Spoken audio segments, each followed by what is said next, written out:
Good morning students. कल अपन Hobbs के बारे में बात कर रहे थे, जहाँ पर अपन ने राज्य की उत्पत्ति तक हॉब्स के विचारों की चर्चा की थी।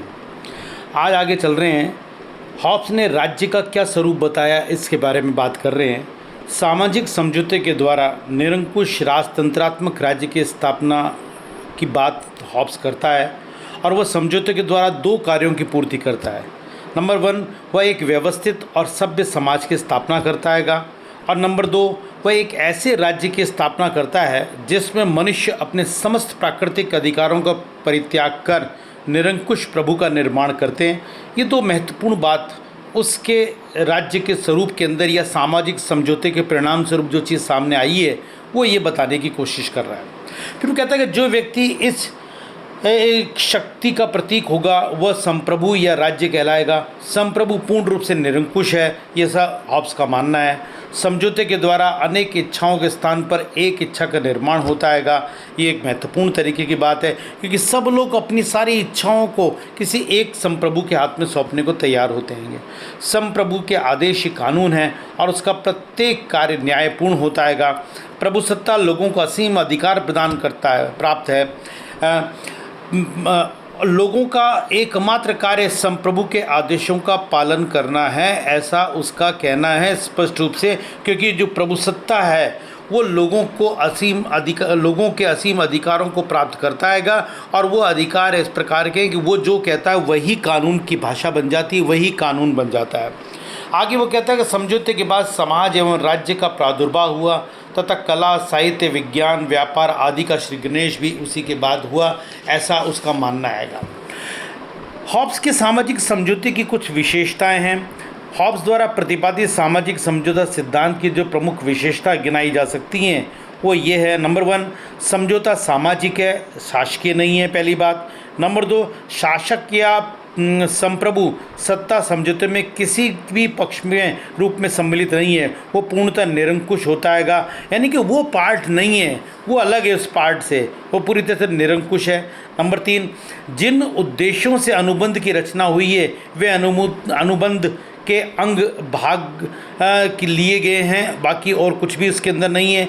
ये नंबर 4, ये मय पर आधारित है कि हिंसा जनित मृत्यु का भय ही मनुष्य को इस अनुबंध को करने के लिए बाध्य करता है। यानी कि जब राज्य का निर्माण इसीलिए हो रहा है उस भय को समाप्त करने के लिए कि कहीं उसकी मृत्यु ना हो जाए। नंबर 5, शासक सर्वोच्च विधायक होता है, उसके आदेश नियम अथवा विधि होते हैं। नंबर 6, इस समझौते से प्राकृतिक अवस्था में एकाकी रहने वाले व्यक्तियों ने समाज का निर्माण किया है, अतः ये सामाजिक समझौता आएगा। नंबर 7, यह प्रजा द्वारा किसी भी कारण से किया जाने वाला आज्ञा भंग अन्यायपूर्ण है। और नंबर 8, समझौते द्वारा विविध संघर्षरत इच्छाओं का स्थान एक प्रतिनिध्यात्मक इच्छा ग्रहण कर लेती है। ये स्पष्ट रूप से इसमें कहने की बात की गई है। इस आधार पर उसका संप्रभुता सिद्धांत स्थापित होता है। वो कहता है संप्रभुता के सिद्धांत उसके सामाजिक समझौते के सिद्धांत से प्रभावित है। इसके अंदर स्पष्ट रूप से कहा कि व्यक्ति की रक्षा हेतु एक तरह से जिस तरह के अनुबंध की स्थापना की है वो बिना तलवार के अनुबंध है, केवल शक्तिहीन कोरे शब्द हैं। समझौते से स्थापित संप्रभु सर्वोच्च सत्ता संपन्न निरंकुश है, उसका प्रत्येक आदेश कानून है और उसका प्रत्येक कार्य न्यायपूर्ण है। उसे जनता के जीवन को नियंत्रित करने का असीमित अधिकार प्राप्त है, तथा जनता को किसी भी प्रकार से चुनौती देने का या उसका विरोध करने का कोई अधिकार प्राप्त नहीं है। यानी जनता अपना सब कुछ लुटा के और सब कुछ सारी चीज़ अपने अधिकार दे के संप्रभु को सिर्फ अपनी जीवन रक्षा की बात उसके अंतर्गत कही गई है। ये इस समझौते का एक परिणति है, यही उसका संप्रभु सिद्धांत है। जनता का एकमात्र कार्य संप्रभु के आदेशों का पालन करना है, चाहे वे आदेश ईश्वरीय हों, प्राकृतिक नियमों के विरुद्ध क्यों न हो। जनता के लिए उसका पालन करना ही न्यायपूर्ण और वैध है। इस प्रकार प्रभुसत्ता की धारणा असीमित संप्रभुता की धारणा है।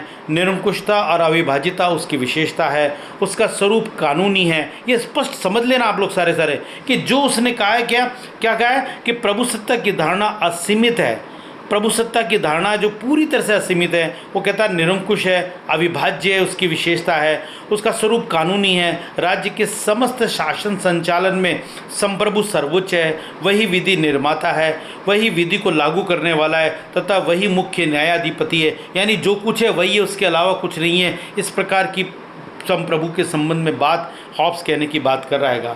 असल में देखें कि राजनीतिक दर्शन में निरंकुशतावाद एवं व्यक्तिवाद के जो तत्व हैं वो इस रूप में देखे जा सकते हैं उस हॉब्स के कि निरंकुश तथा अपरिमित संप्रभुता का सिद्धांत ही उसको एक तरह से निरंकुशतावाद की ओर ले जाता है।